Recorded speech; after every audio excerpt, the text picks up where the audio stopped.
الحمد لله رب العالمين والصلاة والسلام على سيد المرسلين محمد بن عبد الله الأمين وعلى آله الطيبين وأصحابه الغر الميامين ما اتصلت عين بنظر ووعت أذن بخبر وسلم تسليما كثيرا كثيرا أما بعد السلام عليكم ورحمة الله وبركاته.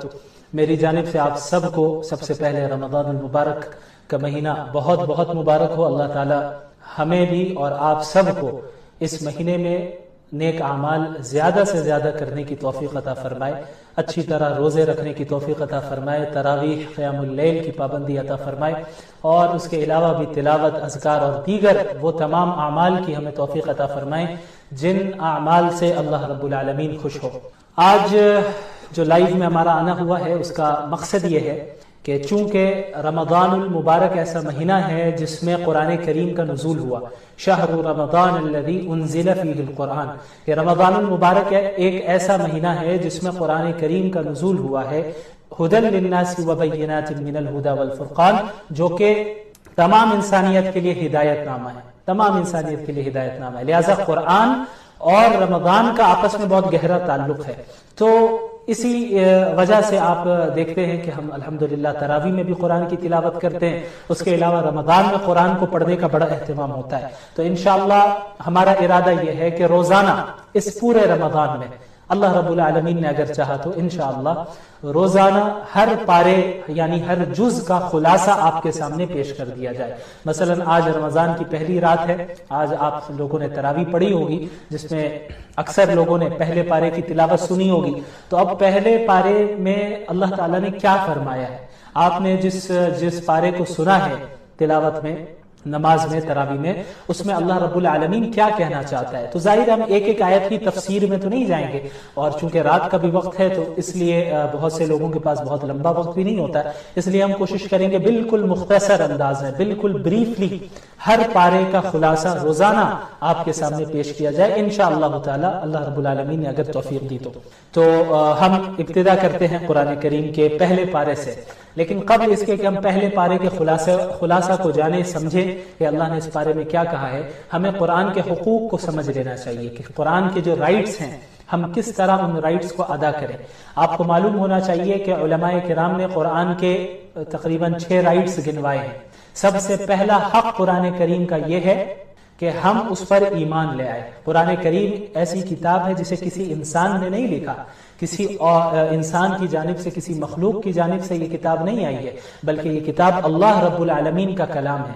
لہٰذا الحمدللہ رب العالمین سے لے کر من الجنۃ والناس تک ایک ایک آیت, بلکہ ایک ایک ورڈ, بلکہ ایک ایک حرف اللہ رب العالمین کی جانب سے ہے, کسی اور کا کلام نہیں ہے, یہ کسی اور کا یہ حروف نہیں ہے, اور میننگ بھی اللہ کی طرف سے ہے اور الفاظ بھی اللہ کی طرف سے. اور یہ وہ کتاب ہے جس کو فالو کرنے میں, جس کی اطاعت کرنے میں نجات ہے, اور جس کی مخالفت کرنے میں صرف گمراہی ہے اور خسارہ ہے. لہذا قرآن کا سب سے پہلا حق ہے اس پر ایمان لے آنا. تو یہ ہے پہلی چیز. تو اب ہم قرآن کو پڑھنے سمجھنے جا رہے ہیں تو اس سے پہلے اپنے ایمان کو ہم کی تجدید کر لیں, تازہ کر لیں اپنی, کہ بھئی ہم اللہ کے اس قرآن پر مکمل ایمان لاتے ہیں. دوسری چیز قرآن کریم کی تعظیم کرنا, احترام کرنا, عزت کرنا, کہ جس طرح رسول اللہ صلی اللہ علیہ وسلم نے قرآن کریم کی تعظیم کرنا ہمیں سکھایا ہے, اس کتاب کی ہم اسی طرح عزت کریں گے, بھرپور احترام کریں گے. نمبر 3 قرآن کریم کی تلاوت کرنا اچھے انداز میں, تجوید کے ساتھ. تراویح بھی ایسی جگہ پہ پڑھے جہاں پر قرآن کی اچھی طرح تلاوت کی جاتی ہے, الفاظ سمجھ میں آتے ہوں, آیتیں سمجھ میں آتی ہوں صاف صاف, ایسی جگہ میں ہی آپ تراویح کی نماز پڑھیں. 3 دن اور 5 دن اور 10 دن کی جو تراویح ہوتی ہے, آپ کو اندازہ ہے, آپ لوگوں کو معلوم ہونا چاہیے کہ کس طرح تلاوت کی جاتی ہے. وہ قرآن کا حق نہیں ہے, قرآن کا حق ادا نہیں ہوتا ہے, بلکہ یہ اللہ کی ناراضگی کا سبب بنتا ہے. ایک شخص حضرت عبداللہ بن مسعود رضی اللہ عنہ کے پاس آتا ہے اور کہتا ہے کہ حضرت عبداللہ, میں نے رات میں نماز پڑھی اور بہت لمبی لمبی سورتیں پڑھی, 1 رکعت میں, 2 رکعت میں, بہت لمبی لمبی تلاوت کی میں نے. تو حضرت عبداللہ بن مسعود فرماتے ہیں حدن کحدن شعر, کہ جس طرح شعر و شاعری کو جلدی جلدی پڑھا جاتا ہے ویسے پڑھ کے آ رہے ہو. اللہ کے نبی صلی اللہ علیہ وسلم جب تلاوت کیا کرتے تھے تو ایک ایک آیت صاف صاف بالکل سمجھ میں آتی تھی. تو قرآن کو تجوید کے ساتھ, ترتیل کے ساتھ پڑھنا یہ بھی قرآن کا حق ہے. اور چوتھی چیز یہ ہے کہ اب جو ہم پڑھ رہے ہیں اس کو سمجھنا، کہ قرآن کریم صرف پڑھنے کی کتاب نہیں ہے، سمجھنے کی بھی کتاب ہے، اور یہ سمجھنا صرف علماء کا کام نہیں ہے۔ اللہ تعالیٰ نے قرآن کریم میں فرمایا کتاب انزلناہ الیک مبارک لیدبروا آیاتہ ولیتذکر اولو الالباب، کہ یہ مبارک کتاب ہے جسے ہم نے نازل کیا ہے آپ پر، اسی لیے نازل کیا ہے اس مبارک کتاب کو تاکہ لوگ اس پہ غور و فکر کریں، تدبر کریں۔ تو یہ ہدایت کی کتاب ہے نا، نصیحت حاصل کرنے کی کتاب ہے۔ تو جب ہم سمجھیں گے ہی نہیں کہ قرآن میں کیا کہا گیا ہے تو ہم ہدایت کیسے حاصل کر سکتے ہیں؟ پانچویں چیز ہے قرآن پر عمل کرنا۔ دیکھیں اسلام میں علم کے ساتھ عمل کی بڑی اہمیت ہے۔ صرف علم بلا عمل ہو تو پھر ایسے علم کا کوئی فائدہ نہیں بلکہ نقصان ہے، وبال ہے۔ تو بلا علم کے عمل بھی درست نہیں، اور بلا عمل کے علم بھی درست نہیں، بلکہ علم بالعمل ہونا چاہیے، کہ علم بھی ہو اور عمل بھی ہو۔ لہٰذا قرآن کریم میں ہم جو پڑھیں گے، سمجھیں گے، یا جو خلاصہ اس لائیو سیشنز کے ذریعے آپ لوگوں کے سامنے پیش کیا جائے گا، ظاہر ہے پورے قرآن کی تفسیر نہیں آ سکتی، لیکن بس ایک خلاصہ پیش کرنے کی کوشش کریں گے، اس کو بھی سمجھنا ہے اور اس پر عمل کرنا ہے، پریکٹس کرنا ہے، یہ بہت ضروری ہے۔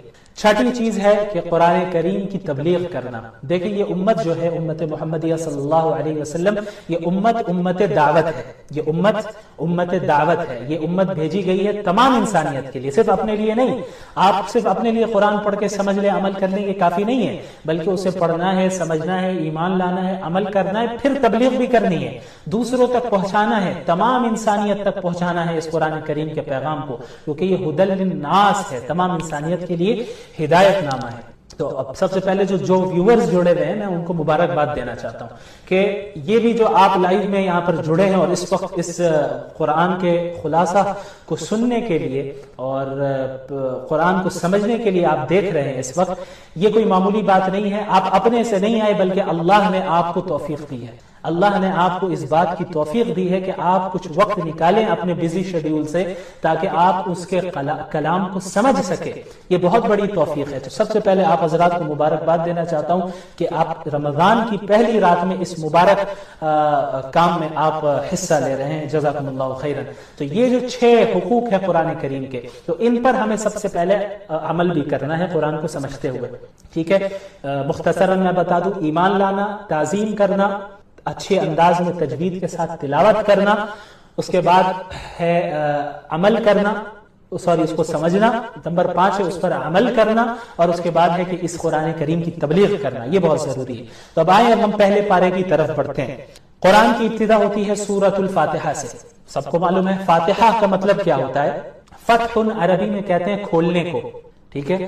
تو اس سورت کو فاتحہ اس لیے کہا گیا چونکہ یہ سورت پورے قرآن کی بگننگ میں ہے، شروع میں ہے، تو گویا یہ سورت پورے دیگر سورتوں کو اور پورے قرآن کو کھول رہی ہے، اسٹارٹنگ یہاں سے ہو رہی ہے، بگننگ یہاں سے ہو رہی ہے پورے قرآن کی، تو اس وجہ سے اس سورت کو الفاتحہ کہا جاتا ہے۔ اس کے علاوہ بھی سورت الفاتحہ کے بہت سے نام ہیں اور علماء نے مختلف نام گنوائے ہیں، جن میں ام الکتاب بھی کہا جاتا ہے سورت الفاتحہ کو، اس کے علاوہ ام القرآن بھی کہا جاتا ہے۔ ام القرآن کا مطلب کیا ہوا، پورے قرآن کی اصل۔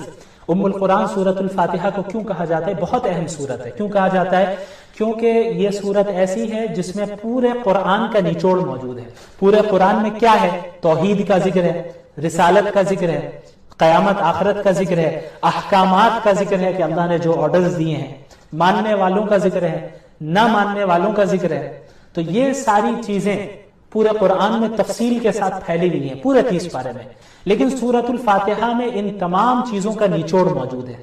سورۃ الفاتحہ میں ان تمام چیزوں کا خلاصہ، اس کی سمری موجود ہے، اس لیے اس سورۃ الفاتحہ کو ام القرآن بھی کہا جاتا ہے کہ پورے قرآن کی اصل ہے، یہ پورے قرآن کی اصل ہے۔ تو اب وہ کیسے، اب آپ دیکھیں، الحمدللہ رب العالمین الرحمن الرحیم، تمام تعریفیں اس اللہ کے لیے جو تمام عالم کا رب ہے، بڑا رحمان ہے اور رحیم ہے، رحم کرنے والا ہے۔ تو اس میں توحید داخل ہے کہ ایک اللہ کی عبادت کرنے کی طرف بلایا جا رہا ہے، ایک اللہ کی تعریف کرنے کی طرف بلایا جا رہا ہے۔ تو پورے قرآن میں جہاں توحید کی تفصیل موجود ہے، سورۃ الفاتحہ میں اس کا نچوڑ موجود ہے۔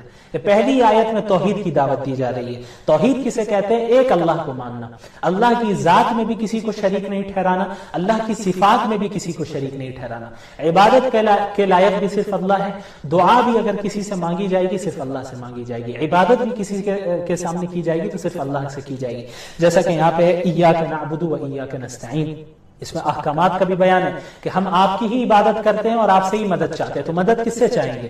صرف اللہ رب العالمین سے. سوال کس سے کریں گے؟ اللہ رب العالمین سے. رزق دینے والا اللہ ہے، روزی دینے والا اللہ ہے، اولاد دینے والا اللہ ہے، نعمتوں کو دینے والا بھی اللہ ہے، نعمتوں کو واپس لینے والا بھی اللہ ہے. تو سوال کس سے ہوگا؟ صرف اللہ رب العالمین سے. تو سوال بھی اللہ سے ہوگا اور عبادت بھی اللہ کی ہوگی، صرف اللہ کی. اور عبادت کی جو خاص علامتیں ہوتی ہیں، مثلا رکوع کرنا، مثلا سجدہ کرنا، یہ ساری عبادت کے سائنز ہیں، عبادت کی علامتیں ہیں. تو عبادت کی علامتیں بھی اللہ کے ساتھ خاص ہیں.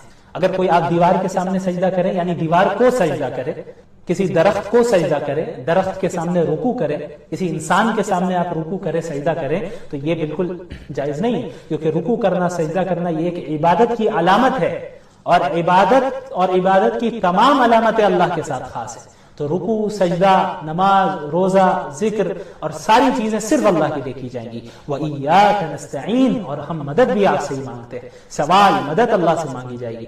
براہ راست اللہ سے مانگنا ہمیں سیکھنا ہوگا. چھوٹی چیزوں کو بھی اللہ سے مانگیے. آپ اللہ سے بات کیجئے، جس طرح آپ بات کرتے ہیں، اپنے آپ سے بھی بعض لوگ بات کرتے ہیں، تو اپنے آپ سے بات کرنے کے بجائے اللہ سے بات کیجئے. یہ آپ ذہن میں رکھیے، اللہ موجود ہے، اللہ دیکھ رہا ہے، اللہ مجھ سے قریب ہے. اللہ نے فرمایا وَإِذَا سَأَلَكَ عِبَادِي عَنِّي فَإِنِّي قَرِيب، دوسرے پارے کی آیت ہے. اس کی تشریح انشاءاللہ کل کروں گا، میں ایک نکتہ بتاؤں گا اللہ نے چاہا تو، کہ جب میرے بندے آپ سے میرے بارے میں پوچھیں تو آپ بتا دیں کہ ہم ان سے قریب ہیں. تو اللہ ہم سے کہہ رہے ہیں کہ ہم تم سے قریب ہیں، تو پھر ہمیں دور جانے کی ضرورت نہیں ہے نا. ہم جب اللہ قریب ہے تو اللہ سے بات کریں گے. سارے انسان دور ہیں، ساری مخلوقات دھوکہ دیتی ہیں، ساری مخلوقات ایسی ہیں جو آپ کا ساتھ چھوڑ دینے والی ہیں، لیکن اللہ کی ذات ایک ایسی واحد ذات ہے جو ہر وقت آپ کا ساتھ دینے والی ہے. اللہ کی ذات ایک ایسی ذات ہے جو آپ کو ایمان کی طرف بلا رہی ہے، جنت کی طرف بلا رہی ہے. دنیا اور دنیا داری تو دوزخ کی طرف بلاتی ہے. تو ہمیں اللہ کی طرف جانا ہے، اللہ سے مانگنا ہے. تو دعا بھی اللہ سے، سوال بھی اللہ سے. اس کے علاوہ صراط الذین انعمت علیہم، اس میں ان لوگوں کا ذکر ہے کہ جن کے ساتھ ہمیں شریک ہونا ہے، ہمیں کن لوگوں کو فالو کرنا ہے اور کنہیں فالو نہیں کرنا ہے. سورہ فاتحہ میں ہی بتا دیا گیا، خلاصہ بریفلی. تفصیل تو پورا قرآن میں موجود ہے. فالو کرنا ہے ہمیں صراط الذین انعمت علیہم، ان لوگوں کا راستہ فالو کرنا ہے جن پر اللہ نے انعام کیا. اب وہ کون سے لوگ ہیں؟ اسے دوسری جگہ اللہ نے فرمایا النبیین والصدیقین والشہداء والصالحین، کہ نبی ہیں، انبیاء کو فالو کرنا ہے، پروفیٹس کو فالو کرنا ہے جو معصوم ہوتے ہیں، گناہ ان سے ہو نہیں سکتے، وہ انبیاء علیہ السلام انہیں فالو کرنا ہے. والصدیقین، اور صدیقین کو فالو کرنا ہے، صحابہ کرام کو فالو کرنا ہے. والشہداء، اور جو شہید ہو گئے اللہ کے راستے میں ایمان اور اعمال صالحہ کے ساتھ اللہ کے لیے لڑتے ہوئے شہید ہوئے، ان شہداء کو فالو کرنا ہے. والصالحین، اور نیک لوگوں کو فالو کرنا ہے، اچھے لوگوں کو فالو کرنا ہے، سلف صالحین کو فالو کرنا ہے، کہ ان حضرات وہ حضرات ہیں جو کتاب و سنت کے مطابق عمل کرتے ہیں. ہم انہی حضرات کے راستے کی طرف ہدایت کی دعا اللہ سے ہر نماز میں مانگتے ہیں. صراط الذین انعمت علیہم، اور کن لوگوں کے ساتھ نہیں ہونا ہے؟ غیر المغضوب علیہم ولا الضالین، ان لوگوں کا راستہ نہ دکھائیے یا اللہ، ہمیں ان لوگوں کو فالو نہیں کرنا ہے جو مغضوب ہے. مغضوب علیہم، مغضوب علیہم کا کیا مطلب ہوتا ہے؟ جن پر اللہ کا غضب نازل ہوا، جن پر اللہ کا غصہ نازل ہوا. یہ کون لوگ ہیں؟ مفسرین نے بتایا کہ یہود ہیں.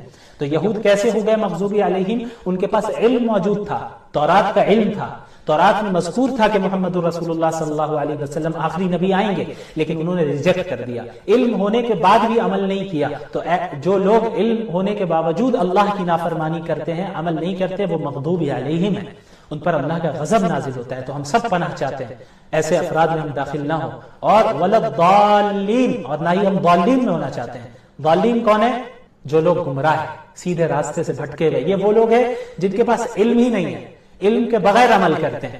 اور ظاہر ہے جب علم کے بغیر عمل کیا جائے گا تو پھر بدعات داخل ہو جائیں گی، خرافات داخل ہو جائیں گی، اور آپ ادھر ادھر بھٹکنے لگیں گے، سیدھے راستے سے ہٹ جائیں گے. تو یہ ضالین ہیں جن میں نصارہ کو مفسرین نے ذکر کیا ہے. تو نہ ہمیں ایسا بننا ہے کہ علم ہونے کے باوجود ہم عمل نہ کریں، اور نہ ایسا کرنا ہے کہ ہم اندھی تقلید کریں، بلائنڈلی فالو کریں کسی کو بھی. علم نہیں ہے بس جو کر رہا ہے ہم بھی کرنے لگ جائیں، یہ بھی نہیں. ہمیں کتاب و سنت اور سلف صالحین کو تھامے رکھنا ہے.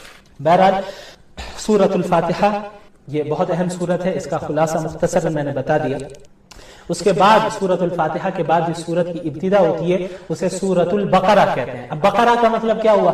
ہم نے سب سنا ہے سورۃ البقرہ، سورۃ البقرہ، بقرہ کا مطلب کیا ہوتا ہے؟ دیکھیں بقرہ گائے کو کہتے ہیں، بقرہ گائے کو کہتے ہیں۔ تو اس سورت کو گائے کی سورت کیوں کہا جاتا ہے، گائے والی سورت کیوں کہا جاتا ہے؟ کیونکہ اس سورت میں بنی اسرائیل کا ایک خاص واقعہ ذکر کیا گیا ہے، جس واقعے کا گائے سے تعلق ہے، بقرہ سے تعلق ہے، تو اس مناسبت سے اس سورت کو سورۃ البقرہ کہا جاتا ہے۔ وہ واقعہ کیا ہے اسی پارے میں ہے، وہ یہ ہے کہ حضرت موسیٰ علیہ السلام کے دور میں بنی اسرائیل میں ایک شخص کا قتل کر دیا جاتا ہے، یعنی ایک شخص کو قتل کر دیا جاتا ہے، اور کس نے قتل کیا، قاتل کون ہوتا ہے یہ معلوم نہیں چلتا ہے۔ تو بنی اسرائیل کے لوگ آتے ہیں اللہ کے نبی حضرت موسیٰ علیہ السلام کے پاس، اور آ کر عرض کرتے ہیں کہ اے موسیٰ علیہ السلام، ہمیں اس کے قاتل کا پتہ ہی نہیں چل رہا ہے کہ کس نے اسے قتل کر دیا ہے، آپ اللہ رب العالمین سے دعا کریں کہ ہمیں قاتل کا پتہ بتا دیں۔ تو حضرت موسیٰ علیہ السلام دعا کرتے ہیں، دعا کرنے کے بعد اللہ رب العالمین کی طرف سے حکم ہوتا ہے کہ ان سے کہو کہ ایک گائے کو ذبح کرے، اور پھر ذبح کرنے کے بعد اسی گائے کے ایک حصے سے اس مقتول کو، یعنی جو مر چکا ہے، جس کا قتل کیا گیا ہے، اس کے باڈی میں ٹچ کرے، تو اس سے ہوگا یہ کہ وہ انسان دوبارہ زندہ ہوگا اور یہ بتا دے گا کہ قاتل کون ہے، مجھے کس نے مارا، اور بتا کر پھر مر جائے گا۔ تو یہ ایک معجزہ تھا جسے حضرت موسیٰ علیہ السلام کے ذریعے صادر کروانا تھا اللہ رب العالمین کو۔ تو ایسا ہی ہوا، پھر پوری تفصیلات ہے، چونکہ یہ مجھے خلاصہ بیان کرنا ہے تو میں زیادہ ڈیٹیل میں نہیں جاؤں گا۔ بڑے آسانی سے ایسا نہیں ہوا انہوں نے ذبح کیا، جو بنی اسرائیل کی عادت ہے، وہ عادت کیا تھی میں ابھی بتاتا ہوں آپ کو۔ تو ہوا یہ کہ ذبح کیا ان لوگوں نے آخر میں، اور پھر اس گائے کے ایک حصے سے اس مقتول کو ٹچ کیا، اور وہ مقتول زندہ ہوا اور قاتل کا پتہ بتا دیا۔ تو یہ کرانے کا ایک یہ جو معجزہ تھا، اس کا ایک خاص مقصد بھی تھا اللہ رب العالمین کا۔ ایک مقصد تو بہت بڑا یہ تھا کہ بہت سے لوگ بنی اسرائیل میں ایسے تھے جو بعد الموت کے قائل نہیں تھے، یعنی موت کے بعد ہم دوبارہ زندہ ہوں گے آخرت کے لیے، اس کا عقیدہ نہیں تھا ان کے یہاں۔ تو اللہ رب العالمین نے اس معجزے کے ذریعے انہیں دکھایا کہ دیکھو، جس طرح اس گائے کو تم نے ذبح کر دیا تھا، یہ گائے مر چکی تھی، لیکن اس کے بعد اللہ نے اسے دوبارہ زندہ کیا، تو اسی طرح تم کو بھی زندہ کر دینا یہ کوئی بڑی بات نہیں ہے اللہ رب العالمین کے لیے، اللہ بڑی آسانی سے ایسا کر سکتا ہے۔ اس کے علاوہ بنی اسرائیل چونکہ بہت ایسی قوم تھی جو اللہ کی نعمتوں کی ناشکری کیا کرتی تھی، ہر جگہ اللہ رب العالمین، اور اس پارے میں تقریباً پہلے پارے میں بنی اسرائیل کا ہی ذکر ہے، وہ ان کی سب سے بڑی خرابی یہ تھی کہ اللہ کی نعمتوں کی ناشکری کیا کرتے تھے۔ دعویٰ تو تھا کہ ہم موسیٰ کے ماننے والے ہیں، ٹھیک ہمارے طرح، ہم اور آپ جیسے آج ہے ویسے ہی تھے، ہم دعویٰ کرتے ہیں کہ ہم محمد الرسول اللہ کے فالوورز ہیں، لیکن جب عمل کرنے کا ٹائم آتا ہے تو رسول اللہ کی مخالفت کرتے ہیں، رسول اللہ کی سنتوں کو ہی ترک کرتے ہیں۔ ہم جیسا کرتے ہیں ویسے ہی وہ کرتے تھے، وہ مانتے تھے، حضرت موسیٰ کو سامنے کہتے تھے ٹھیک ہے آپ کے ساتھ ہم چل رہے ہیں، فرعون کے پاس سے بچ کر بھاگ رہے ہیں یہ لوگ حضرت موسیٰ علیہ السلام کے پاس کے ساتھ، آگے سمندر ہے، پیچھے اس کا لشکر موجود ہے فرعون کا، تو اب حضرت موسیٰ کو کہہ رہے بھائی کیا ہوا، خامخواہ آپ ہم کو لے کر آ گئے، اچھا تھا ہم غلامی ہی کر رہے تھے، وہی صحیح تھا، اب آگے سمندر ہے ہم کیسے جائیں گے۔ تو جب اپنا مطلب انہیں نظر آتا تو حضرت موسیٰ کی اتباع کرتے، لیکن جہاں اب تھوڑی سی فراخی آ جاتی اور دیکھتے ہیں کہ بھائی اب تو مسئلہ نہیں ہے، تو حضرت موسیٰ کی نافرمانی کرنے لگ جاتے تھے۔ اللہ تعالیٰ نے ان پر کتنی نعمتیں کی، فرعون سے بچایا، سمندر کو پھاڑ کر بیچ سے راستہ نکالا، آسمان سے من اور سلوہ نازل کیا، طرح طرح کی چیزیں نعمتیں ان کو دی، لیکن بار بار گمراہی میں جاتے یہ اپنی مرضی سے جاتے۔ یہی ہوا کہ جب حضرت موسیٰ علیہ السلام حضرت فرعون کے پاس، حضرت فرعون نہیں، وہ فرعون کے پاس سے جو ہے بچ کر نکل آئے، اللہ نے انہیں نجات دے دی، تو ہوا یہ کہ بنی اسرائیل ایک قوم کے پاس سے گزرنے کے بعد وہ قوم ایسی تھی جو ایک بتوں کی عبادت کرتی تھی، تو انہیں دیکھ کر مزہ آیا کہ ارے موسیٰ علیہ السلام یہ قوم تو جو ہے عبادت کر رہی ہے بتوں کی، تو آپ بھی ایک خدا بنا کے دیجئے نا، آپ بھی ایک بت ہمیں بنا کر دیجئے جس کی ہم عبادت کریں۔ تو حضرت موسیٰ بھی پریشان، یار یہ کیسی جاہل قوم ہے کہ جن کو ہم نے اللہ کے پاس سے بچایا، اللہ رب العالمین کے فضل سے اللہ رب العالمین نے انہیں بچایا، ظلم سے بچایا، فرعون کے ظلم سے بچایا، نجات دے دی توحید کی دعوت کی بنیاد پہ، توحید کے قائل ہونے کی بنیاد پہ، اور اس نے جو ہے بتوں کو دیکھ لیا اور پھر کہہ رہی ہے کہ یہ قوم کے آپ بت ہمیں بھی بنا کر دے دیں۔ تو حضرت یہ آیت ہے اجعل لنا الہا کما لہم آلہہ۔ بہرحال تو ہوا یہ کہ حضرت موسیٰ علیہ السلام کو اللہ رب العالمین نے تورات دینے کے لیے کوہ طور پر بلایا تھا، 40 راتوں کے لیے. اس کی تفصیل گزرے گی جب میں انشاءاللہ بتاؤں گا. تو ان دنوں میں ہوا یہ کہ یہ جو قوم تھی بنی اسرائیل، حضرت موسیٰ چونکہ موجود نہیں تھے وہاں پہ، تو انہوں نے کیا کیا کہ انہوں نے ایک بچڑا بنا لیا، یعنی ایک بچڑے کو معبود بنا لیا اپنا. ایک پتلا تھا بچڑے کا، اس کی عبادت کرنے لگ گئے. تو ان کے اندر گائے کی عظمت، تقدس کہیں نہ کہیں ان کے دل میں چھپی ہوئی تھی. تو اللہ رب العالمین نے مقتول کے قاتل کو پتہ لگوانے کے لیے گائے کو ذبح کرنے کا حکم جو دیا، اس میں جہاں بہت ساری حکمتیں تھیں، ان میں ایک یہ بھی حکمت تھی کہ جس کی عظمت، تقدس جس کا ان کے اندر بیٹھ چکا ہے، جنہیں وہ خدا سے ملاتے ہیں، تو انہیں احساس ہو کہ جب وہ ذبح کر رہے ہیں تو یہ خدا، یہ چیز خدا یا یہ جانور خدا نہیں ہو سکتا. اللہ رب العالمین ہی ایک واحد ذات ہے، واحد خدا ہے. اور بھی کئی حکمتیں علماء نے بیان کی. تو اسی مناسبت سے اس سورت کو کیا کہا جاتا ہے؟ سورۃ البقرہ. اچھا، ابتدا ہوتی ہے اس سورت کی الف لام میم سے. الف لام میم حروف مقطعات میں سے ہے. حروف مقطعات کسے کہتے ہیں؟ آپ نے قرآن کی بہت سی سورتوں میں دیکھا ہوگا الف لام میم، الف لام را، حامیم، نون، قاف، کاف، ہا یا عین صاد، یہ سارے آپ نے پڑھے ہوں گے حروف کو. تو ان حروف کو حروف مقطعات کہتے ہیں. مقطعات کا مطلب کیا ہوتا ہے؟ جو الگ الگ ہو، الگ الگ. تو الف لام میم یہ الگ الگ حرف ہے. کاف، ہا یا عین صاد الگ الگ حرف ہے، اس وجہ سے انہیں حروف مقطعات کہتے ہیں. اچھا، اس کی میننگ کیا ہے؟ یہ اس کا جو صحیح علم ہے وہ صرف اللہ رب العالمین کے پاس ہے، صرف اللہ رب العالمین کے پاس ہے. لیکن اس کو اللہ نے ذکر کیا کیوں؟ اس کے پیچھے بہت سی حکمتیں علماء کرام نے بیان کی ہے، جن میں سے ایک بہت بڑی حکمت یہ بھی ہے، میننگ نہیں، حکمت. میننگ تو اللہ کو معلوم ہے، حکمت ایک بہت بڑی یہ بھی ہے کہ چونکہ قرآن نے چیلنج دیا کفار کو کہ اگر آپ اللہ کے نبی کو سچا نبی نہیں مان رہے اور آپ اس کلام کو کلام اللہ نہیں مان رہے، تو آپ اس جیسی کتاب لا کر دکھائیے. جب آپ اس کتاب کا انکار کر رہے ہیں اور کہہ رہے ہیں کہ یہ محمد کا اپنا کلام ہے، علیہ باللہ، محمد رسول اللہ صلی اللہ علیہ وسلم کا اپنا کلام ہے، آپ کا یہ دعویٰ ہے، تو آپ اس جیسا کلام لا کر دکھائیے، ایک سورت اس جیسا لا کر دکھائیے آپ. تو الف لام میم، کاف، ہا یا عین صاد، ان حروف مقطعات کے ذریعے ایک حکمت اس کے پیچھے یہ بھی ہے کہ اللہ رب العالمین نے یہ بھی پیغام دیا کہ دیکھو یہ وہی حروف ہیں، الف سے لے کے یا تک وہی حروف ہیں، الف لام میم، کاف، ہا یا عین صاد، یہ الفابیٹس میں سے ہی ہے، عربک الفابیٹس میں سے ہی ہے. یہ وہی حروف ہیں جن کو استعمال کر کے تم بھی بات کرتے ہو، جن کو استعمال کر کے تم بھی اپنا کلام بناتے ہو. تو قرآن کریم بھی انہی حروف میں، کوئی الگ سے حروف استعمال نہیں کیے گئے، یہی الف سے لے کے یا تک کو استعمال کیا گیا. انہی حروف کا استعمال کرنے کے باوجود قرآن کریم فصاحت اور بلاغت میں اور اپنے کلام کے اعتبار سے، اپنے معنی کے اعتبار سے اتنے بلند مقام پر ہے کہ اس جیسا کلام کوئی پیش نہیں کر سکتا. تو تم بھی تو انہی حروف کو استعمال کرتے ہو نا. اگر تم کہتے ہو کہ یہ قرآن اللہ کا کلام نہیں ہے تو اس جیسی صورت استعمال کر کے بنا کر لاؤ انہی حروف کو استعمال کر کے. تو یہ بھی ایک بہت بڑی حکمت ہے ان حروف مقطعات کی. بہرحال سورۃ البقرہ کی ابتدا ہوتی ہے تو شروع میں انسانوں کی 3 قسمیں بیان کی گئی. پہلی قسم انسانوں کی ہے مومنین کی. 3 گروہ ہے، 3 گروپس ہے، ان کا ذکر ہے. پہلا گروہ ہے مومنین کا، پہلا گروہ ہے مومنین کا، اور دوسرا گروہ ہے کافرین کا، اور تیسرا گروہ ہے منافقین کا. تو پہلے مومنین کا ذکر ہوتا ہے، پھر کفار کا ذکر ہوتا ہے، پھر منافقین کا. مومنین کی خاص صفات کو گنایا اللہ نے. الذین یؤمنون بالغیب، مومنین وہ ہیں، متقین وہ ہیں جو غیب پر ایمان لاتے ہیں. غیب پر ایمان لانے کا کیا مطلب؟ غیب کسے کہتے ہیں؟ غیب ہر اس چیز کو کہتے ہیں جو آپ اپنے سینس آرگنز کے ذریعے اور اپنی عقل، محض عقل کے ذریعے اس چیز کا نالج حاصل نہیں کر سکتے. مثلا آخرت، مثلا جنت، مثلا جہنم، یہ ساری ایسی چیزیں ہیں، یا زندگی کے بعد، موت کے بعد دوبارہ زندگی، یہ ساری ایسی چیزیں جو غیب ہیں، غیب کی چیز ہے، جنہیں ہم اپنے سینس آرگنز کے ذریعے تو نہیں چھو سکتے، دیکھ سکتے کہ بھئی یہاں جنت دکھ رہی ہو مجھے. تو اللہ رب العالمین نے محمد رسول اللہ صلی اللہ علیہ وسلم کے ذریعے انسانیت کو غیب کی چیزوں کے متعلق جو بھی خبریں دی ہیں ان پر ایمان لانا، بغیر دیکھے ایمان لانا، یہ ایمان کی شرط ہے.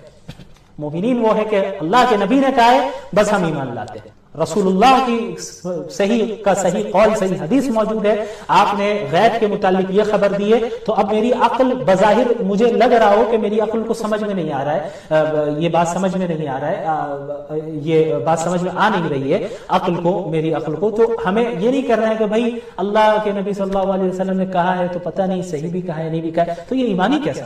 یعنی ایمان تو یہ تھا کہ آپ نے محمد رسول اللہ صلی اللہ علیہ وسلم کو سچا نبی تسلیم کیا، تو رسول اللہ صلی اللہ علیہ وسلم کو جب سچا نبی آپ نے تسلیم کر لیا ہے تو ہر چیز پر ایمان لانا ہے۔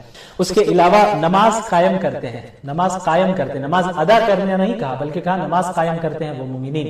قائم کرنے کا مطلب کیا ہوتا ہے کہ نماز کو تمام آداب، فرائض، واجبات، سنن و مستحبات، خشوع خضوع، تمام چیزوں کا لحاظ رکھ کر جب نماز ادا کی جائے تو اس کو اقامت الصلاۃ کہتے ہیں۔ تو یہ مومنین وہ ہیں جو نماز کو قائم کرتے ہیں۔ تیسری چیز زکوٰۃ ادا کرتے ہیں، اپنے مال سے خرچ کرتے ہیں اللہ کے راستے میں، غریبوں پہ خرچ کرتے ہیں۔ تو یہ وہ اوصاف ہیں جن پر جو ہے ایک مومنین کو کیا ہے متصف ہونا چاہیے، اور پچھلی کتابوں پر بھی ایمان لاتے ہیں، قرآن پر بھی ایمان لاتے ہیں، اور آخرت پر بھی ایمان رکھتے ہیں۔ اس کے بعد کفار کا ذکر ہوتا ہے کہ بھئی جو کفار ہیں وہ تو ہٹ دربی میں انکار کر رہے ہیں، وہ تو مان ہی نہیں رہے، تو پھر اللہ رب العالمین نے اللہ کے نبی کو بتا دیا صلی اللہ علیہ وسلم کہ آپ ان کے پیچھے جتنی کوشش کر رہے ہیں، آپ صلی اللہ علیہ وسلم پریشان ہوتے تھے کہ کفار بھی ایمان لے آئے، وہ بھی بچ جائیں، وہ بھی جنت میں جائیں، وہ جہنم کی آگ سے بچ جائیں، آپ کو فکر تھی، آپ بہت پریشان ہوتے تھے۔ تو اللہ نے فرمایا سواء علیہم اانذرتہم ام لم تنذرہم لا یؤمنون، کہ یہ ان کے لیے برابر ہے، آپ ان کو اللہ کے عذاب سے ڈرائیں یا نہ ڈرائیں، وہ ایمان نہیں لانے والے ہیں، وہ ایمان نہیں لانے والے ہیں۔ تو ان کے بدعمالیوں کے نتیجے میں، ان کے غلط عقائد اور غلط کردار اور غلط حرکتوں کے نتیجے میں ان کو دنیاوی سزا یہ ملی ہے کہ ان کے دلوں پر، ان کے کانوں پر مہر لگ چکی ہے اور آنکھوں پر پردہ پڑ چکا ہے، تو حق کو وہ قبول نہیں کر سکتے۔ اپنی آنکھوں سے دکھ تو رہا ہے، حق بات سن تو رہے ہیں، لیکن حق کو وہ قبول نہیں کریں گے۔ تو یہ کفار کا ہے، تو ان کے لیے اللہ نے عذاب کا وعدہ کیا ہے۔ اس کے بعد پھر منافقین کا ذکر ہوتا ہے اور کثرت سے ان کے برے اوصاف کو، ان کی صفات کو بیان کیا جاتا ہے۔ منافق کسے کہتے ہیں؟ منافق وہ شخص ہوتا ہے جو اپنے دل میں کفر کو چھپا رہا ہو، اندر سے ہے کافر، اندر سے اللہ اور اس کے رسول پر ایمان نہیں رکھتا، اندر سے مسلمان نہیں ہے، لیکن مسلمانوں کے سامنے وہ مسلمان بنتا ہے کہ بھئی ہم بھی مسلمان ہیں، ہم بھی اللہ کو مانتے ہیں، اللہ کے رسول کو مانتے ہیں، سازش کرنے کی بنیاد پہ، تاکہ سازش کرے اور مسلمانوں کے سامنے اپنا بنے اور پھر کفار کے سامنے پیچھے جا کر سازش کرے۔ تو ان کے برے اعمال کا اور ان کے بری حرکتوں اور بری صفات کا ذکر کیا گیا۔ دھوکہ دیتے ہیں، جھوٹ بولتے ہیں، زمین میں فساد پھیلاتے ہیں، قلبی دلی بیماریوں میں مبتلا ہے، حسد، کینہ، تکبر، اللہ کے احکامات اور دین کا مذاق اڑاتے ہیں۔ کتنے آج بھی لوگ ہیں اللہ کے رسول کا علیاذ باللہ مذاق اڑاتے ہیں، مسلمانوں کا مذاق اڑاتے ہیں، ارے مسلمان سارے بیکورڈ ہیں اور مسلمان یہ ہے تو وہ ہے۔ تو ہمیں گھبرانے کی ضرورت نہیں ہے، مایوس نہیں ہونا ہے، ہمیں اس دنیا میں صبر کرنا ہے، آخرت ہمارے لیے ہے۔ وَسَيَعْلَمُ الْكُفَّارُ لِمَنْ عُقْبَى الدَّارِ، کفار ان قریب جان جائیں گے کہ آخرت کا اچھا انجام کن کا ہے۔ دنیا میں تو مذاق اڑاتے آئے مسلمانوں کا، لیکن اب جب موت آئے گی تو سمجھ میں آ جائے گا کہ مومنین حق پر تھے اور ان کو اچھا انجام ان کا ہونے والا ہے یا ان کفار کا ہونے والا ہے۔ بہرحال مذاق اڑایا کرتے ہیں، تمسخر کرتے ہیں اور اللہ کے احکامات کو بھی اس کی تردید کرتے ہیں۔ اس کے بعد اس صورت میں، اس پارے میں حضرت آدم علیہ السلام کی تخلیق کا ذکر ہے۔ اب مختصر سا میں ذکر کروں گا، انشاءاللہ اس کو ختم کرنا ہے۔ حضرت آدم کی تخلیق کا بھی ذکر ہے کہ حضرت آدم کو اللہ رب العالمین نے بنایا اس زمین میں خلافت کے لیے، اپنا خلیفہ بنایا۔ وَإِذْ قَالَ رَبُّكَ لِلْمَلَائِكَةِ إِنِّي جَاعِلٌ فِي الْأَرْضِ خَلِيفَةً، خلیفہ کا کام کیا ہے کہ اس دنیا میں اللہ رب العالمین کے احکامات کو وہ نافذ کرے، اللہ رب العالمین کے احکامات کے مطابق لوگوں کو بتائے کہ اللہ کے احکامات کیا ہیں، ان پر عمل کرے اور اسے زمین میں نافذ کرے۔ تو حضرت آدم کو اللہ تعالیٰ نے پیدا کیا، اور جو مشہور واقعہ ہے سب جانتے ہیں کہ حضرت آدم اور حوا علیہ السلام کو کس طرح جنت میں روکا گیا اور پھر شیطان نے کس طرح انہیں لغزش دی، پھر وہاں جنت سے نکالا گیا اور پھر اس دنیا میں بھیجا گیا۔ تو یہ جو ہے آپ حضرات اس واقعے سے اچھی طرح واقف ہی ہوں گے، بہت مشہور واقعہ ہے، اس لیے میں بہت زیادہ ڈیٹیل میں اس میں نہیں جاؤں گا۔ تو اس کے بعد پھر اس بارے میں بنی اسرائیل کا کثرت سے ذکر ہے، ان کی جو برائیاں ہیں وہ بیان کی جا رہی ہیں کہ اللہ نے کتنی نعمتیں تمہیں دی ہیں۔ اچھا، بنی اسرائیل ہے کون؟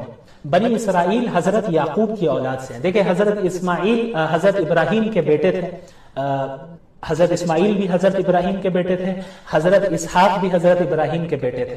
تو ایک نسل چلتی ہے حضرت اسماعیل سے، حضرت ابراہیم کی ایک نسل حضرت اسماعیل سے چلتی ہے، اور حضرت ابراہیم کی دوسری نسل حضرت اسحاق سے چلتی ہے، ٹھیک ہے۔ تو حضرت اسحاق کے بعد جو ان کے بیٹے ہیں حضرت یعقوب ہے، ان کی کنیت تھی اسرائیل، یعنی اللہ کا بندہ اسرائیل.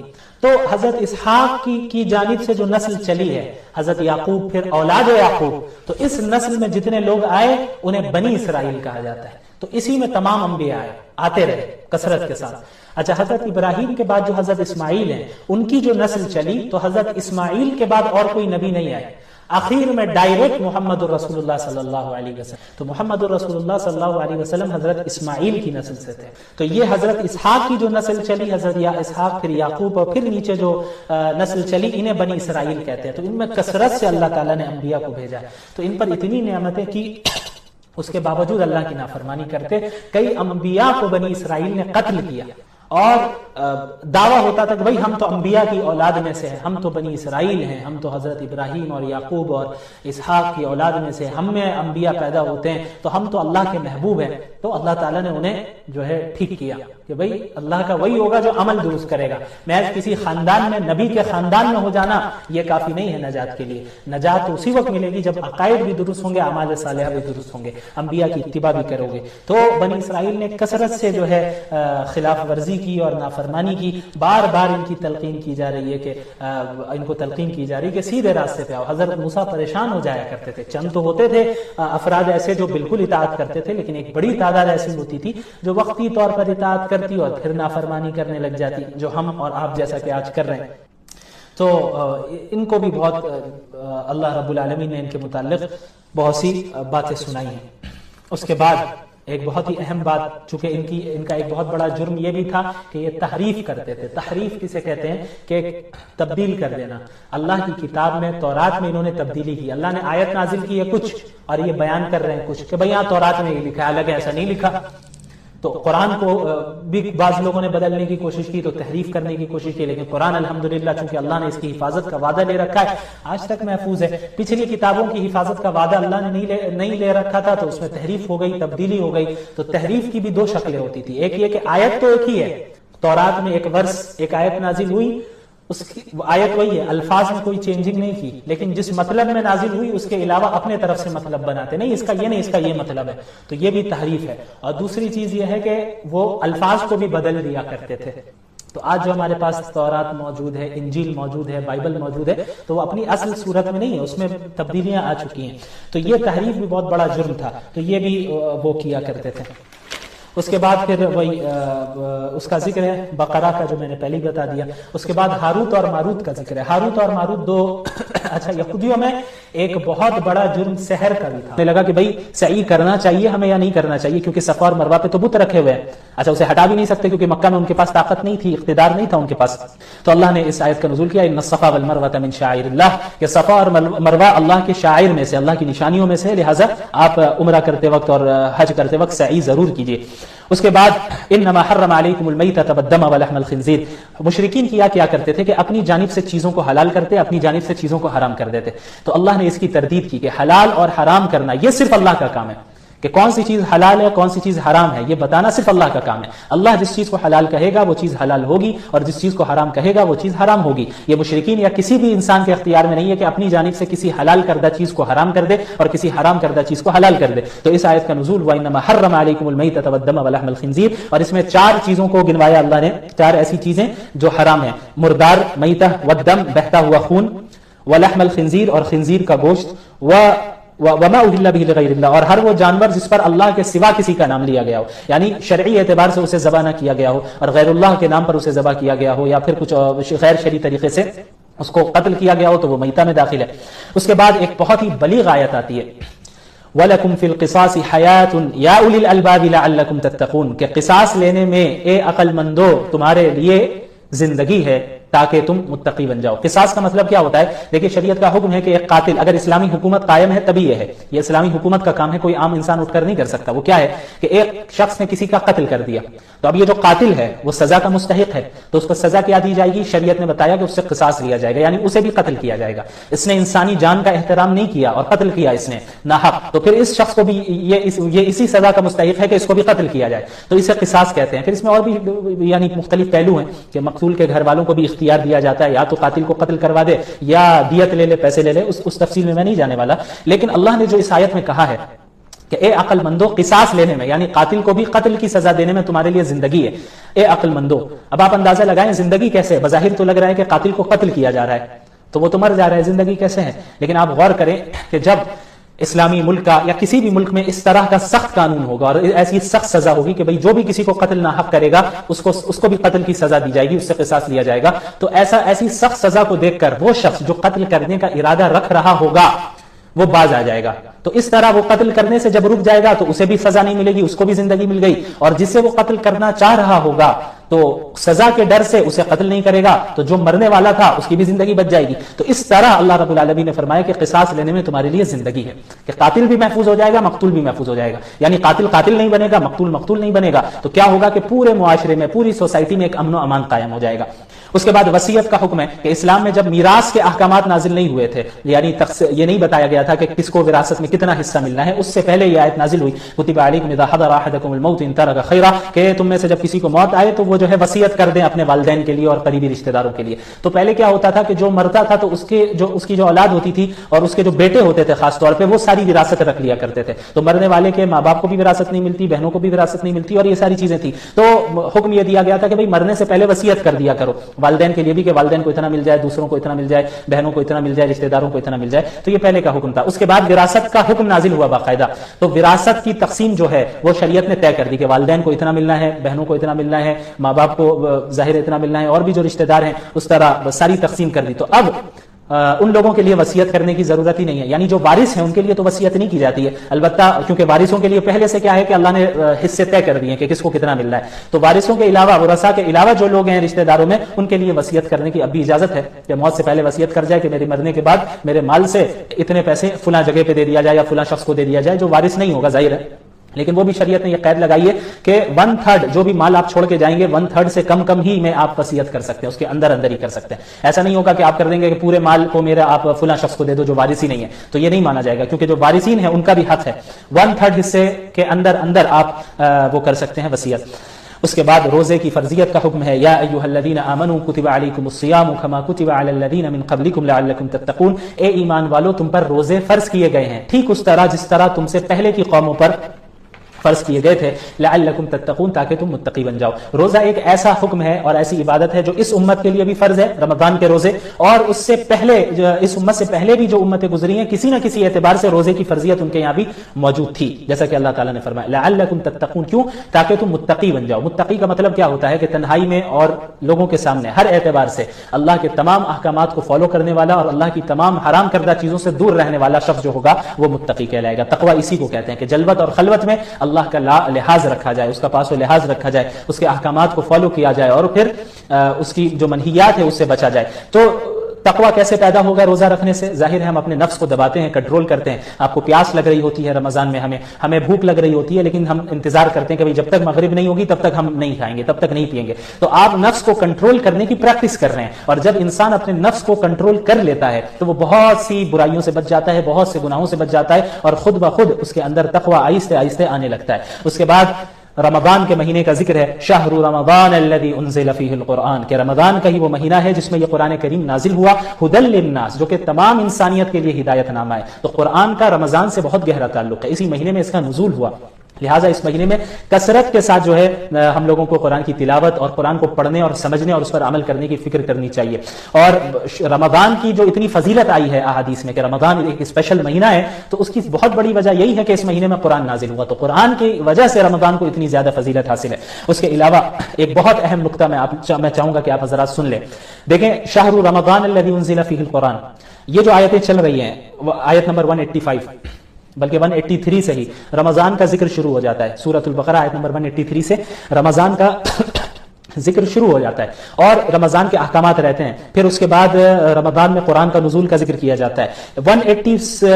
آیت نمبر 185 جہاں کمپلیٹ ہوتی ہے، اس کے بعد پھر آیت نمبر جو 186 ہے وہ کیا ہے؟ اس میں رمضان کا ذکر نہیں ہے، کیا ہے؟ وَإِذَا سَأَلَكَ عِبَادِي عَنِّي فَإِنِّي قَرِيبٌ أُجِيبُ دَعْوَةَ الدَّاعِ إِذَا دَعَانِ فَلْيَسْتَجِيبُوا لِي وَلْيُؤْمِنُوا بِي لَعَلَّهُمْ يَرْشُدُونَ، کہ میرے بندے جب آپ سے میرے بارے میں پوچھیں تو آپ کہہ دیں کہ میں ان سے قریب ہوں، میں ہر پکارنے والے کی پکار کا جواب دیتا ہوں۔ سب سے پہلی چیز اس آیت پہ غور کیجئے کہ جب بھی کوئی پکارنے والا مجھے پکارتا ہے، یہ نہیں کہا جب بھی کوئی دیندار مجھے پکارتا ہے، یا کوئی عالم مجھے پکارتا ہے، نہیں، کوئی بھی پکارنے والا بڑے سے بڑا گناہگار شخص کیوں نہ ہو اللہ کو پکار رہا ہے. اور اچھا دعوتن کہا، دعوت الداعی یعنی ایک پکار، ایک گناہ، جتنا بھی گناہگار بندہ ہو وہ اللہ کو ایک بار بھی پکارتا ہے تو اللہ کہہ رہے ہیں میں تم سے قریب ہوں، اللہ اس کا جواب دیتا ہے. فَلْيَسْتَجِيبُوا لِي وَلْيُؤْمِنُوا بِي لَعَلَّهُمْ يَرْشُدُونَ، تو میری بات مانتا رہے اور ایمان رکھے تاکہ وہ سیدھے راستے کی طرف جائے اور پھر وہ ہدایت پا سکے.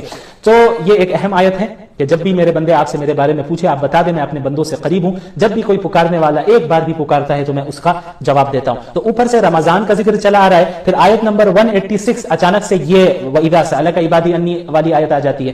پھر آیت نمبر 187 سے پھر رمضان کا ذکر شروع ہوتا ہے اور روزے کا ذکر شروع ہو جاتا ہے. تو شروع میں رمضان اور روزوں کا ذکر، لاسٹ میں بھی رمضان اور روزوں کا ذکر، بس بیچ میں ایک آیت یہ آتی ہے جس کا بظاہر روزے سے کوئی تعلق نظر نہیں آتا، اور وہ یہی ہے کہ جب میرے بندے مجھ سے پوچھے. تو علماء مفسرین نے یہ نقطہ بیان کیا ہے کہ رمضان کے احکامات کا ذکر کرتے کرتے اچانک یہ ذکر کرنا کہ جب میرے بندے میرے بارے میں سوال کرے تو آپ کہیں میں ان سے قریب ہوں اور ان کی دعا کا جواب دیتا ہوں، یہ اس بات کی طرف اللہ نے اشارہ کیا کہ روزے کی حالت میں خصوصاً رمضان کے مہینے میں خصوصاً دعا کا بہت زیادہ اہتمام ہونا چاہیے، بہت زیادہ اہتمام ہونا چاہیے کہ یہ وہ مہینہ ہے اور اس مہینے کے یہ وہ لمحات ہیں جن میں اللہ رب العالمین کثرت سے دعاؤں کو قبول کرتے ہیں. بہت زیادہ اس بات کی پاسبلٹی ہوتی ہے کہ ہماری دعائیں اللہ رب العالمین قبول کرے گا، اور روزے دار کی دعا تو اللہ ریجیکٹ نہیں کرتا. اگر ہم ایمان اور اعمال صالحہ کے ساتھ اور تمام چیزوں کا لحاظ رکھتے ہوئے ہم روزے رکھ رہے ہیں تو اللہ روزے دار کی دعاؤں کو ریجیکٹ نہیں کرتا. تو یہ ایک بہت بڑا نقطہ ہے. اس کے بعد اعتکاف کا ذکر ہے، وَأَنْتُمْ عَاكِفُونَ فِي الْمَسَاجِدِ. اعتکاف رمضان المبارک کے آخری عشرے میں اعتکاف کرنا یہ سنت مؤکدہ علی الکفایہ ہے. ایسی مسجد میں اعتکاف مرد کریں گے جہاں پانچوں وقت کی نماز باجماعت ہوتی ہے. اس کے بعد پھر مختلف سوالوں کا جواب دیا گیا ہے، اور اس کے بعد حج کا بیان ہے اس بارے میں، اور حج کے متعلق تفصیلات ہے. اس کے بعد مرتد کے بارے میں بیان کیا گیا. مرتد کون ہے؟ مرتد اس شخص کو کہتے ہیں جو مسلمان تھا لیکن پھر وہ اسلام سے پھر گیا، یا تو کسی دوسرے مذہب کو اس نے اختیار کر لیا، یا وہ ایتھسٹ بن گیا، یا وہ اسلام کو چھوڑ کر کسی بھی راستے میں چلا گیا، پہلے مسلمان ہونے کے باوجود وہ پھر گیا، تو ایسے شخص کو مرتد کہتے ہیں. تو ان کے متعلق اللہ نے کہا وَمَن يَرْتَدَّ مِنْكُمْ عَنْ دِينِهِ فَيَمُتْ وَهُوَ كَافِرٌ فَأُولَٰئِكَ حَبِطَتْ أَعْمَالُهُمْ فِي الدُّنْيَا وَالْآخِرَةِ وَأُولَٰئِكَ أَصْحَابُ النَّارِ هُمْ فِيهَا خالدون. کہ تم میں سے جو بھی اپنے دین سے پھر جائے گا، اسلام سے پھر جائے گا اور پھر کفر کی حالت میں اس کی موت ہو گئی، فَأُولَٰئِكَ حَبِطَتْ أَعْمَالُهُم فِي الدُّنْيَا وَالْآخِرَةِ، تو دنیا و آخرت میں اس کے تمام اعمال ضائع ہو گئے، اس کے اب عمل کا کوئی اعتبار نہیں کیا جائے گا. وَأُولَٰئِكَ أَصْحَابُ النَّارِ، اور یہی وہ لوگ ہیں جو جہنم والے ہیں، جو آگ والے ہیں، ہم فیہا خالدون، وہاں وہ ہمیشہ ہمیشہ رہیں گے. تو اتنی بڑی سزا کیوں؟ کیونکہ وہ ہدایت پا چکا تھا، سیدھے راستے کی نعمت اسے مل گئی تھی، لیکن اس نے اس نعمت کی ناقدری کی اور نعمت کو ترک کر کے وہ گمراہی کی طرف خود سے گیا، تو اس کے لیے زیادہ سنگین سزا ہے. بہرحال اس کے بعد پھر اور بھی کئی سارے مسائل بیان کیے گئے پاکی ناپاکی کے متعلق. پھر اس کے بعد الطلاق مرتان، طلاق کے چند مسائل بیان کیے گئے. اس کے بعد رضاعت کا ذکر ہوا، والوالدات یرضعن اولادہن، کہ جو مائیں ہیں وہ اپنی اولاد کو حولین کاملین 2 سال مکمل دودھ پلائیں گی. اسلام نے بچوں کے بھی حقوق کا لحاظ رکھا ہے کہ جو دودھ پیتا بچہ ہے اس کے بھی حقوق کا خیال رکھا ہے، اور ماؤں کو حکم دیا گیا ہے کہ وہ مکمل 2 سال تک بچوں کو دودھ پلائے. اچھا، یہ رضاعت کا بھی بیان ہے، یہاں پہ آپ کو معلوم ہونا چاہیے رضاعت کا کیا مسئلہ ہے. جس طرح حقیقی بھائی بہن میں نکاح کرنا، شادی کرنا یہ جائز نہیں ہے، حرام ہے، اسی طرح رضائی بھائی بہنوں میں بھی شادی کرنا جائز نہیں ہے، نکاح کرنا جائز نہیں ہے. مثلا 2 الگ الگ بچے، ایک بچہ ہے ایک بچی ہے، اور دونوں الگ الگ ماں باپ کے ہیں، لیکن کسی ایک عورت کا دودھ دونوں نے پیا ہے بچپن میں. تو اب کیا ہوا، یہ بچہ اور یہ بچی آپس میں رضائی بھائی بہن بن گئے. تو اب جب یہ بڑے ہوں گے تو آپس میں ان کا نکاح کرنا جائز نہیں ہوگا. تو یہ رضاعت کا مسئلہ اور اس کے اور بھی مسائل ہے. اس کے بعد عدت کا مسئلہ بیان کیا جاتا ہے، والذین یتوفون منکم ویذرون ازواجا یتربصن بانفسہن 4 اشہر وعشرہ، کہ ایسی عورت جس کو طلاق دے دی جائے، یعنی شوہر نے طلاق دے دیا، تو اب طلاق کے بعد وہ 3 حیض تک عدت گزارے گی. عدت میں کیا کرنا ہے کہ زیب و زینت کو اختیار نہیں کرنا ہے اور گھر سے باہر نہیں نکلنا ہے، اور پھر اس عدت گزارنے کے بعد وہ نکل سکتی ہے، اور پھر اس کے بعد وہ کسی اور سے نکاح کر سکتی ہے. اور ایسی عورت جس کا شوہر مر گیا ہے، وفات ہو گئی ہے اس کی، وہ 4 مہینے 10 دن تک عدت گزارے گی. اس کے بعد حکم ہے ولا جناح علیکم فیما عرضتم به من خطبۃ النساء، کہ عدت کے زمانے میں جب ایک عورت عدت گزار رہی ہو تو اب جو دوسرا شخص ہے جو نکاح کرنے کا ارادہ کر رہا ہے اس سے، یعنی ایک وہ شادی شدہ عورت تھی، اسے طلاق مل گئی، یا ایسا ہوا کہ اس کا جو پہلا شوہر ہے وہ مر گیا، تو اب وہ عدت گزار رہی ہے، تو عدت کے دوران کسی دوسرے مرد کو اس بات کی اجازت نہیں ہے کہ وہ صراحتاً نکاح کا پیغام بھیج دے. ہاں، اشارے کنائے میں تو بات کہہ سکتا ہے، اشارے کنائے میں اپنے نکاح کرنے کا ارادہ وہ ظاہر کر سکتا ہے، لیکن صراحتاً نکاح کا پیغام نہیں بھیج سکتا عدت کے دوران. عدت گزارنے کے بعد اب وہ نکاح کا پیغام اس سے بھیج سکتا ہے، اور وہ عورت